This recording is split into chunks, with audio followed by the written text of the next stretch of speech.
What is going on, everybody? What is going on? The Catch fam, my name is John Dawson, and in today's video, we will be breaking down our top waiver wire ads moving into week 12 of the 2023 fantasy football season. If you guys are new to the channel, this is all we do here all year round. Free fantasy football content, redraft, dynasty, and best ball. If you guys are into that, be sure to subscribe on the way in. But most importantly, get in the comment section down below. Let me know what you guys need moving into week 12, and I'll get back to you as soon as I possibly can. Without further ado, let's hop right into today's video. All right, first we obviously have to talk about Zack Shaw of the Seattle Seahawks. Finished in week 11 with 12.9 fantasy points off of 15 touches, 47 yards on the ground, and added 6 receptions off of 6 targets for 22 receiving yards. But the main reason we need to talk about Charbonnet is because Kenneth Walker is going to more than likely miss a couple of weeks with an oblique strain. So Zack Charbonnet will be the lead back for the Seattle Seahawks. If you have been holding him as a handcuff running back leading up to this point in the season, then that is good. If you haven't been, go check if he's available in your league. He's rostered in 52% of leagues, so a little bit higher than I usually shoot for the waiver wire videos, but if he's out there, he needs to be picked up. I will say it's a tough upcoming schedule. San Francisco, Dallas, San Francisco, Philly, Tennessee, and Pittsburgh. It's a little bit better as the season ends, but overall, I don't know if it's necessarily going to matter because Charbonnet can definitely get involved in the passing game. So especially in full PPR leagues, he should still have a ton of value. And besides that point, he is still the RB1 for a team at the end of the day that holds enough fantasy value that needs to be picked up. If Charbs is out there, pick him up moving in to week 12. All right, don't look twice, but we're going to talk about Odell Beckham moving into week 12. He gets a great matchup against the Chargers, whose this secondary has just been really, really poor throughout the entire season.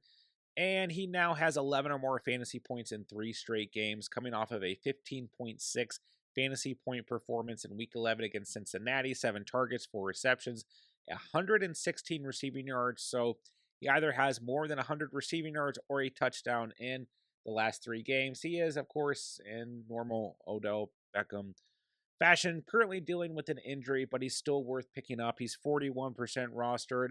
Yeah, he's more of like a volatile flex option, but the production has been there. The Ravens now with Mark Andrews out at the tight end position are going to need other pass catchers to step up. Going to be in a lot of competitive game scripts coming up. Odell, if he's out there, simply put, worth picking up as a flex option moving into week 12. All right, next up, we've got Jaden Reed sitting at 44% rostered, a player who has made the waiver wire video quite a few times throughout the year. And going into week 11, he was one of the top players I talked about coming off of the waiver wire. And I told you guys I would rather own Jaden Reed than Christian Watson. And admittedly, Christian Watson still scored a touchdown in week 11, but Jaden Reed, a really crazy stat line. I mean, he led the Packers in rushing. He scored a rushing touchdown, and he still had 4 receptions for 46 receiving yards, 19.2 fantasy points, after having 19.4 fantasy points. So since week 7, he has hit double digits in every single game except for week 9 against the Rams. He now gets the Lions and the Chiefs, the Giants, the Bucks, the Panthers, the Vikings. All these matchups have good game scripts in front of them. So I really like Jaden Reed moving forward. You know, he's another guy who's probably just going to be in your flex, but this is the waiver wire. This is really what you're expecting. Jaden Reed, a solid option. Go ahead and play against the Lions in week 12, but definitely a player that should be scooped up off the waiver wire as we approach the week. All right, next up, we're going to talk about Kahlil Shakir of the Buffalo Bills, currently sitting at 21% rostered, coming off of a big day against the Jets, 20.5 fantasy points off of just 4 targets, total of 3 receptions, 115 receiving yards, and a touchdown.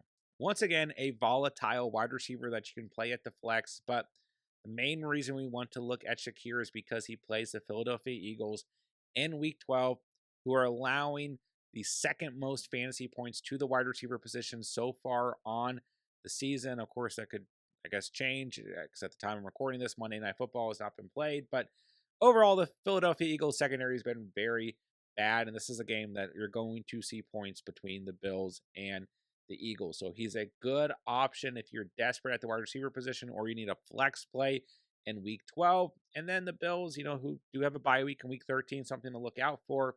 After that, they get some competitive matchups.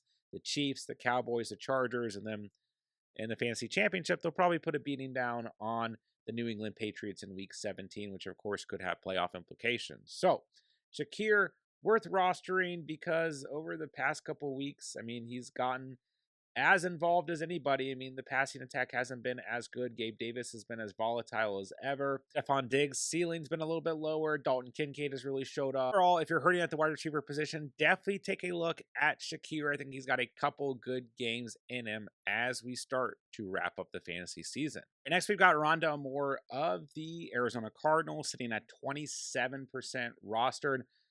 Admittedly, just one target in that matchup against Houston in week 11, but one reception for 48 receiving yards and a touchdown. Looked very promising because we're so used to seeing Ronda Moore just get like an underneath pass or like a random like sweep play or a screen or something. And he got an absolute bomb from Kyler Murray with a new head coach and maybe a little bit of a different offense, right? So encouraging to see, but more importantly, in the bigger picture, in Kyler Murray's first game back in week 10, Ronda Moore had 8 targets, 5 receptions, and 43 receiving yards. So 9.3 or more fantasy points in his last 2 games. Now he gets the Rams in week 12, a little bit of a tougher matchup, but then a good matchup in week 13 against Pittsburgh before the Cardinals get their bye in week 14. And they'll face the Niners, the Bears, and the Eagles. So actually, in terms of the wide receiver position, all pretty good matchups. Ronda Moore, worth rostering. Once again, we're looking at another volatile wide receiver, but like I mentioned earlier, this is the waiver wire. That's what you're going to get. Overall, this offense is just going to continue to look however Kyler Murray really wants it to look. If that chemistry is there, we definitely need to recognize it. The trend over the last 2 weeks has been there. Ronda Moore is available. He should be rostered moving into week 12. Last, I'm going to talk about Isaiah Likely of the Baltimore Ravens. Obviously, with the Mark Andrews injury, we're going to see Likely get a huge increase in opportunity and hopefully production as well. I am a little concerned because Likely did essentially nothing after Mark Andrews left the game. 2 targets, 0 receptions. Last year, Isaiah Likely was kind of up and down when Mark Andrews was out, but he definitely showed some very good flashes and, at least had 2 touchdowns in that time period. So I think that the overall potential is there. And even if you're concerned about like the lower volume and I don't know, the inconsistency, like obviously a ton of talent at the position for Isaiah Likely, but he's no Mark Andrews at the end of the day. And that same chemistry that Lamar and Andrews has is just not going to be apparent. But this Ravens offense has been great all season long. Obviously, the quarterback play with Lamar Jackson has been great. They're going to utilize Isaiah Likely one way or another. So they get the Chargers in week 12. Maybe get a little bit of a shootout there. He's worth rostering. I'm a little hesitant personally, but man, sitting at 5% rostered with as bad as the landscape for tight ends has been this year, we've definitely got to consider Isaiah Likely. I think if you own Mark Andrews, you probably take a shot on Isaiah Likely. And overall, if you need help at the tight end position, he's still worth a shot moving into week 12.